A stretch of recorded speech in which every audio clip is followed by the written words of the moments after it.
राधा रानी के जीवन की 10 अनजानी बातें। अनिरुद्ध जोशी।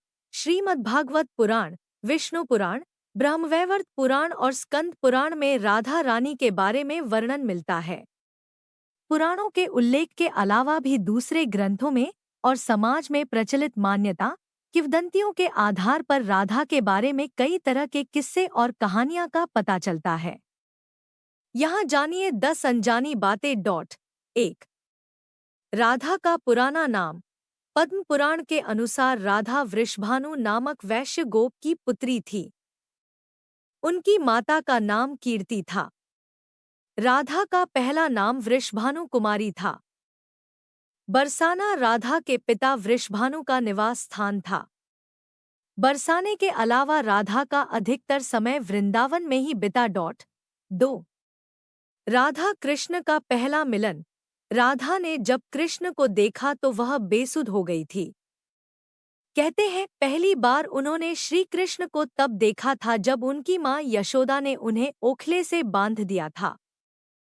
कुछ लोग कहते हैं कि वह पहली बार गोकुल अपने पिता वृषभानुजी के साथ आई थी, तब श्री कृष्ण को पहली बार देखा था। कुछ विद्वानों के अनुसार संकेत तीर्थ पर पहली बार दोनों की मुलाकात हुई थी। 3। पूर्वजन्म से तय था मिलना। ब्रह्मवैवर्त पुराण प्रकृति खंड अध्याय 48 के अनुसार और यदुवंशियों के कुलगुरु गर्ग ऋषि द्वारा लिखित गर्ग संहिता की एक कथा के अनुसार एक बार नंद बाबा श्री कृष्ण को लेकर बाजार घूमने निकले थे। उसी दौरान राधा और उनके पिता भी वहां पहुंचे थे। दोनों का वहां पहली बार मिलन हुआ। उस दौरान दोनों की ही उम्र बहुत छोटी थी। उस स्थान को सांकेतिक तीर्थ स्थान कहते हैं। संकेत का शब्दार्थ है पूर्वनिर्दिष्ट मिलने का स्थान। मान्यता है कि पिछले जन्म में ही दोनों ने यह तय कर लिया था कि हमें इस स्थान पर मिलना है। यहाँ हर साल राधा के जन्मदिन यानी राधाष्टमी से लेकर अनंत चतुर्दशी के दिन तक मेला लगता है। 4। राधा कृष्ण का विवाह। गर्ग संहिता के अनुसार एक जंगल में स्वयं ब्रह्मा ने राधा और कृष्ण का गंधर्व विवाह करवाया था। श्री कृष्ण के पिता उन्हें अक्सर पास के भंडिर ग्राम में ले जाया करते थे। वहां उनकी मुलाकात राधा से होती थी। एक बार की बात है कि जब वे अपने पिता के साथ भंडिर गांव गए तो अचानक तेज रोशनी चमकी और मौसम बिगड़ने लगा। कुछ ही समय में आसपास सिर्फ और सिर्फ अंधेरा छा गया। इस अंधेरे में एक पारलौकिक शख्सियत का अनुभव हुआ। वह राधारानी के अलावा और कोई नहीं थी। अपने बाल रूप को छोड़कर श्री कृष्ण ने किशोर रूप धारण कर लिया और इसी जंगल में ब्रह्माजी ने विशाखा और ललिता की उपस्थिति में राधा कृष्ण का गंधर्व विवाह करवा दिया।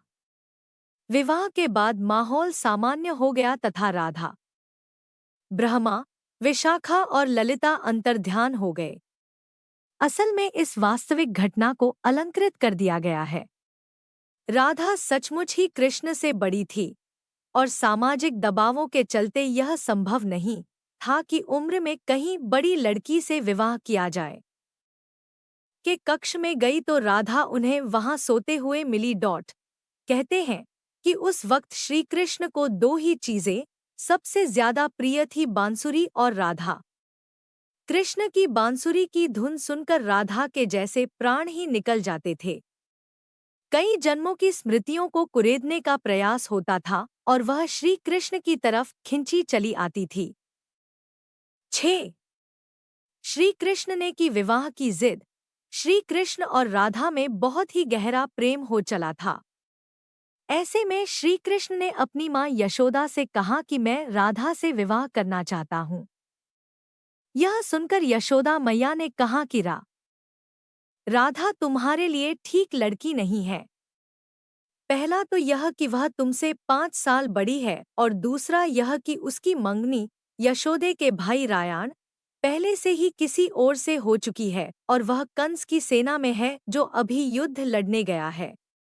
जब आएगा तो राधा का उससे विवाह हो जाएगा। लेकिन जब श्री कृष्ण नंद और यशोदा दोनों से ही नहीं माने तो ऋषि गर्ग ने उन्हें बताया कि तुम्हारा जन्म किसी महान लक्ष्य के लिए हुआ है। तब श्री कृष्ण को राधा को छोड़कर जाना पड़ा। साथ श्री कृष्ण ने दी राधा को अपनी मुरली। भगवान श्री कृष्ण के पास एक मुरली थी जिसे उन्होंने राधा को छोड़कर मथुरा जाने से पहले दे दी थी। राधा ने इस मुरली को बहुत ही संभाल कर रखा था और जब भी उन्हें श्री कृष्ण की याद आती तो वह यह मुरली बजा लेती थी। श्री कृष्ण उसकी याद में मोरपंख लगाते थे और वैजयंती माला पहनते थे।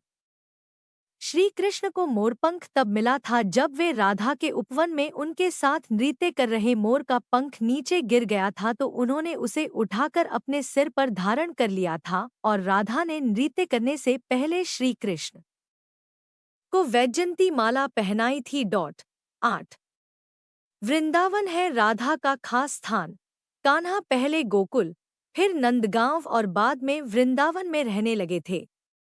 वृंदावन में ही राधा के परिवार के लोग भी रहने आ गए थे। बस वहीं पर जन्मा राधा और कृष्ण का प्रेम पनपा। विष्णु पुराण में वृंदावन में कृष्ण की लीलाओं का वर्णन मिलता है। मान्यता है कि यहीं पर श्री कृष्ण और राधा एक घाट पर युगल स्नान करते थे। यहीं पर श्री कृष्ण और गोपियां आंख मिचौनी का खेल खेलते थे। यहीं पर श्री कृष्ण और उनके सभी सखा और सखियां मिलकर रासलीला करते थे। कृष्ण की शरारतों के कारण उन्हें बांके बिहारी कहा जाता है। यहाँ पर यमुना घाट के प्रत्येक घाट से भगवान कृष्ण और राधा की कथा जुड़ी हुई है। 9 रामायण से विवाह। ब्रह्मवैवर्त पुराण के प्रकृति खंड 2 के अध्याय 49 के श्लोक 39 और 40 के अनुसार राधा जब बड़ी हुई तो उनके माता पिता ने रायाण नामक एक वैश्य के साथ उसका संबंध निश्चित कर दिया।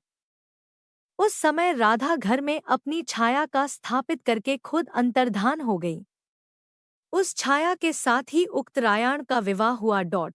इसी श्लोक में आगे बताया गया है कि भगवान श्री कृष्ण की माता यशोदा का वह रायाण सगा भाई था जो गोलक में कृष्ण का अंश और यहाँ यशोदा के संबंध से उनका मामा था। मतलब यह कि राधा श्री कृष्ण की मामी थी। यदि हम यह माने कि श्री कृष्ण यशोदा के नहीं देवकी के पुत्र थे तो फिर राधा उनकी मामी नहीं लगती थी।